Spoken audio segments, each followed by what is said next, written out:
Hi everyone, it's Magdalena, Wolf of Coins. This will be a story about what happens when I haven't written or painted for too long. So as some of you know, we have just recently moved, well, last month. So it's already been a month actually since I came here from Switzerland. And we had the renovation going on and unpacking and cleaning and organizing. Plus Stasio is, doesn't have kindergarten now, so taking care of him too. So basically I didn't have the possibility to just focus on my creative projects, which are writing and painting my Slavic Soul Oracle deck. And yesterday, it was August 15th, it was a full moon and it was a holiday, a goddess holiday in the path that I'm following. So so I pulled some cards from the Druid Plant Oracle.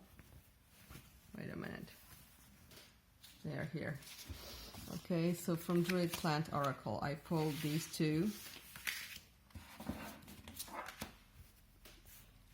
Interestingly, I got a wild boar in pigs here, but they both talked about creativity. And I don't have a guidebook right now. Okay, so just from memory. So it said that it's like this. You see the spear, so it's this warrior energy, and it talks about you being creative or fighting for your right to be creative. And this was about like these small beans turning into bigger things. So I thought, interesting. Well, I actually thought that it's been already too long since I really created, and because I felt it, So that was in the morning, and then around 6 p.m.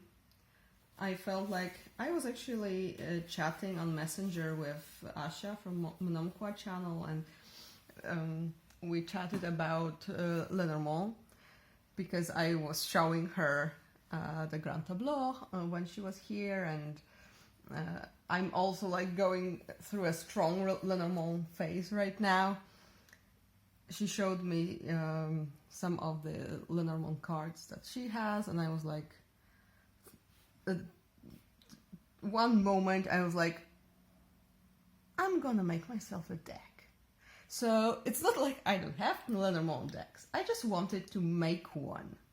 And it didn't have to be anything perfect. I actually wanted to make it right now. So I decided it will be simple so that I can make it in one go. And you know what? I did. So this is my new Lenormand deck, and this, yes, you're not mistaken, this is a matchbox. These bigger matchboxes, it says 94mm matches. They are perfect for classical size Lenormand decks. And what I did was take a sheet of watercolor paper, okay, something like this. Yeah, you see nothing, but this is a sheet of around 50 by 70 centimeters, and you buy, when you buy not in blocks but in sheets, you buy it like this. And this is my Lenormand, can you see, board for doing Grand Tableau readings that I created some time ago. I also made a little video about how I did it. So you could see that I painted on one side. So I took exactly the same sheet, just fully white, It's watercolor paper. I believe it's cellulose paper, so not cotton, anything, nothing fancy. Around a regular watercolor paper grammature, so 300 grams per square meter. And yeah, I took it and I started. So I painted. I will try and put some photos in because I was recording, I was taking pictures when I was doing it. So I took some paints. I have a lot of like old palettes with leftover paints that I could use. Oh, come on, open up. So yeah, I have this one. I loved it. I used it a lot, but now I have a really cool, better, bigger palette. So this one is not being used. So I sometimes use it when I need to, you know, do something like this project, for example. So I took my paints. I like prepared a lot of paint. I also took this broad brush and I started abusing the paper with mostly yellow ochre and some other browns. Then at some point, because I was, as always, drinking tea, and I had these, you know, tea leaves from my green tea just standing there on my desk, and I was like, what if I added some into this mess? And I did that. So I don't, well, because I know you can actually paint with tea, but I just wanted to add some texture. I don't really recommend it because it's pretty messy when you need to make it dry. But yeah, this is like left over from me making my deck. So I still have some pieces of the fresh tea being like it dried and it stuck into the paper, you know. So it did add some texture, indeed. And then I took the hair dryer. I dried the front, then I turned it back, and I started all over. But I decided to make it like darker colors because it will be the back. So what I did was also use not only watercolors, no tea this time, but I did use this ink. This is my regular writing ink by Lenormand, and it's called Absolute Brown ink. And I just make these brownish blobs here and there. And I also use this pen. This is my writing pen that I love. It's by Cross. Can you see? Can you see it? Yeah. And I put some of this ink there as well. And yeah, and then I took this deck. So this is actually playing cards, and I bought them some time ago because when I was a kid, I would play with cards a lot because my grandparents always played, like it was their favorite pastime together. It was playing cards. So when I was there, they would teach me like simple kids games and so on. So I took this joker as my template, and I measured on the sheet. I knew I wanted more spaces in case, you know, I mess up or something like that. It's always safe, so I left some. And yeah, and I drew it in pencil. And then what? Then I once the grid was done, I started painting.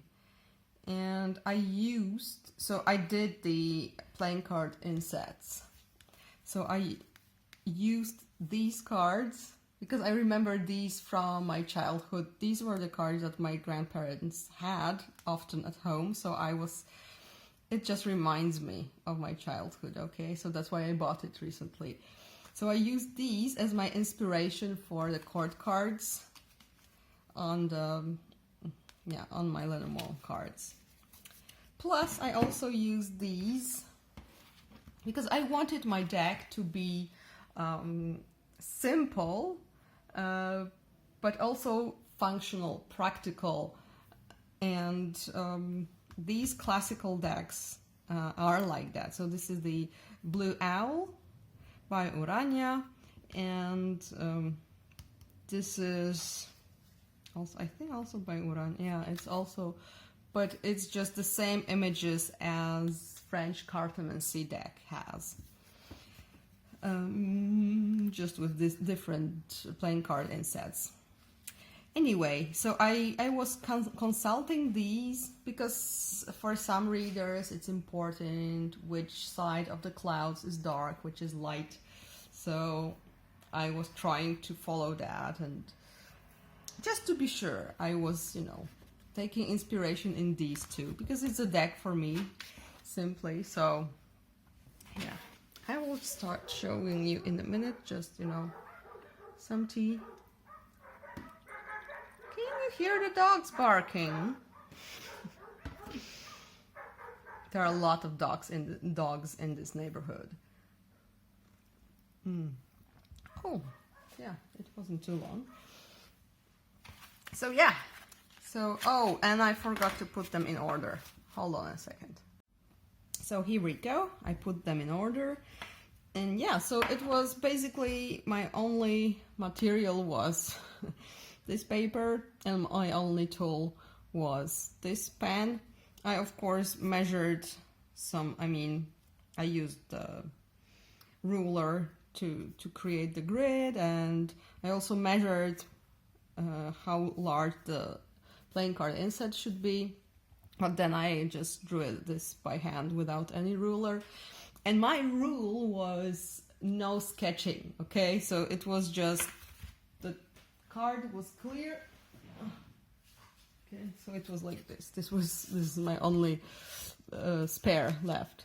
So I just had this. Of course, I cut them later, but anyway. So, and I just first did the inset, then the number, so I knew how much space I can take, and then I would draw. I wanted this to be, you know, have this like sketchy vibe, and I decided, yeah, no like pencil drawing before that, just doing everything like that. So it really looks like not very neat, but I like it. It's very me, it's very, yeah, free.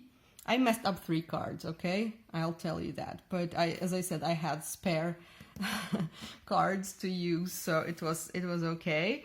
And I did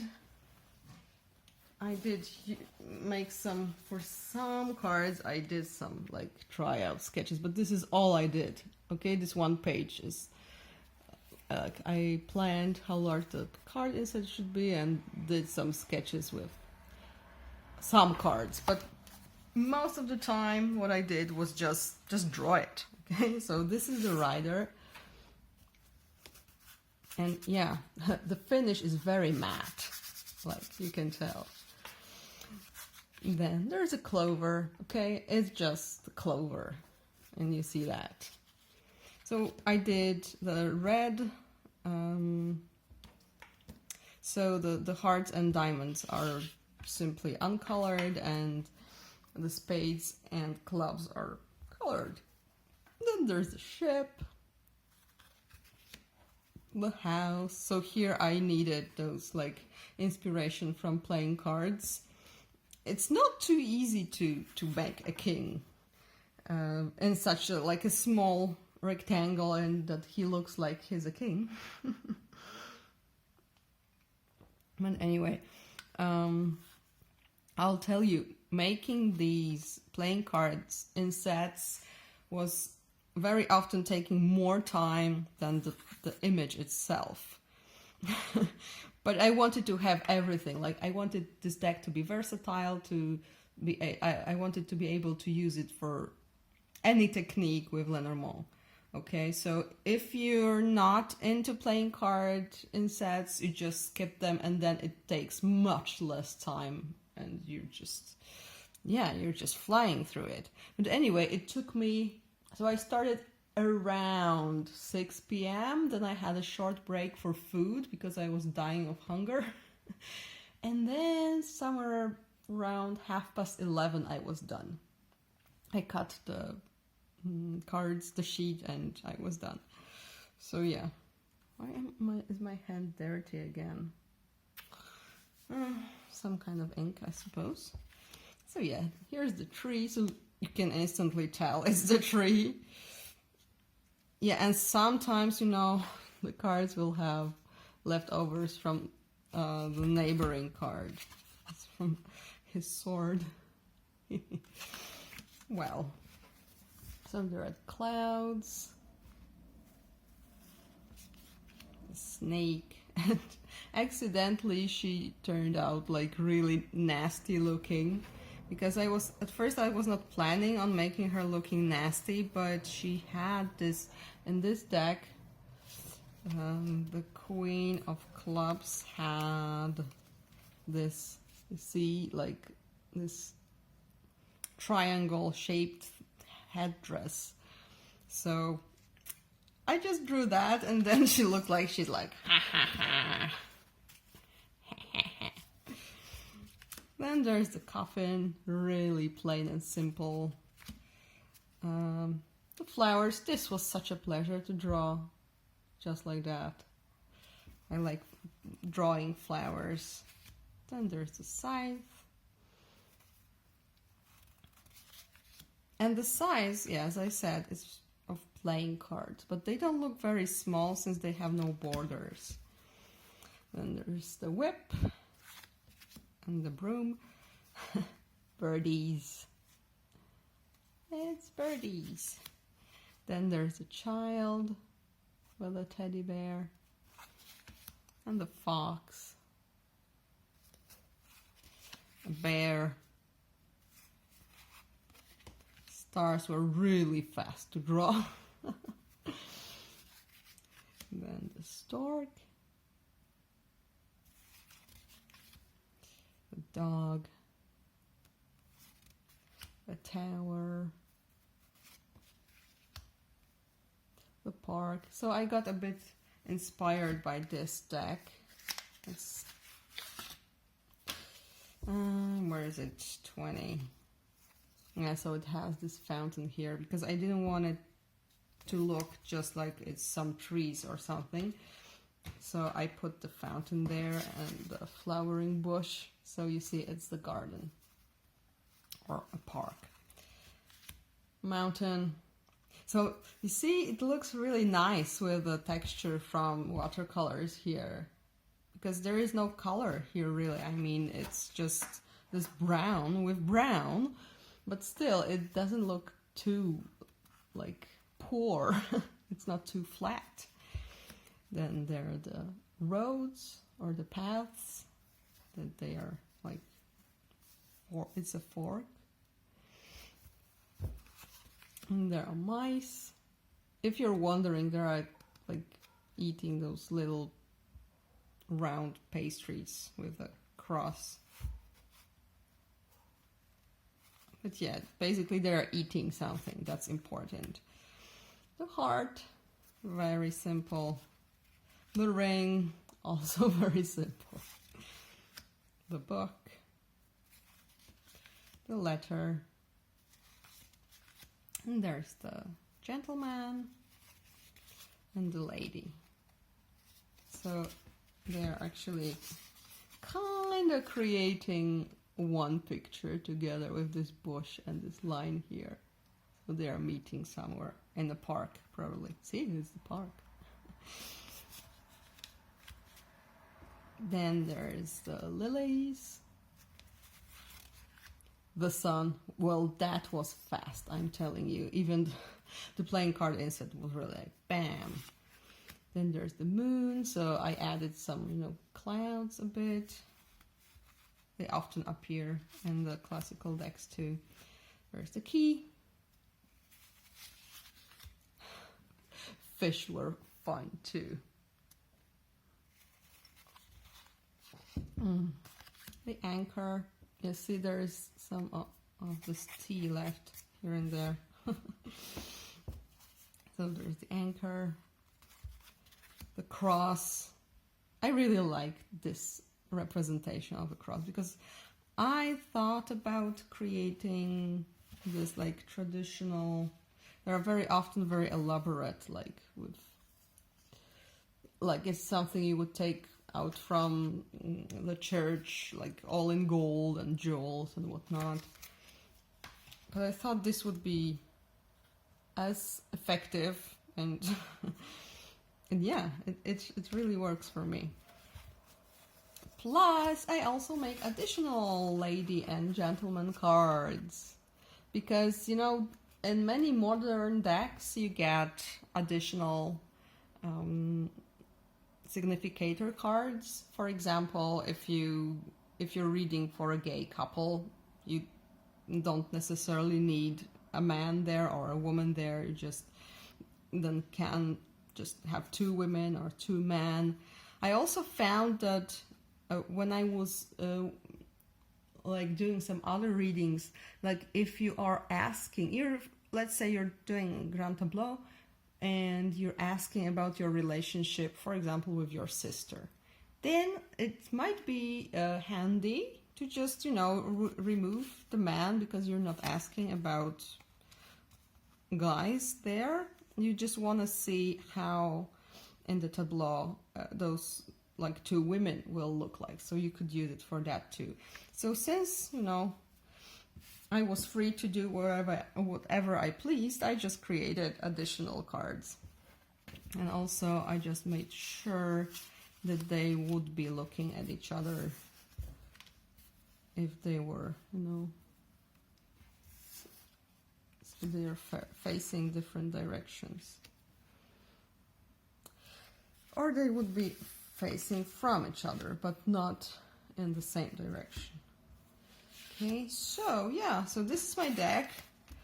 I hope you've enjoyed this little video that is probably too long.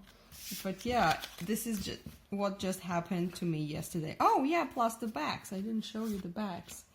I really like how this ink turned out on the wet watercolor paper. It's just, yeah, very nice. Very nice. Wait a minute, where are they? And it also shuffles okay, even though it's so, you know, scratchy. You can just shuffle like this, or like this. And there you go. So yeah, you can actually make yourself a Lenormand deck in one evening. I had all these supplies at home. I did not have to buy anything. And yeah, I even had this like spare matchbox for a box. So yeah, thank you so much for watching. And please let me know, have you ever tried making your own deck? And how did you like it? What did you do? Maybe make a VR. Would love to see that. And have a lovely day. Bye.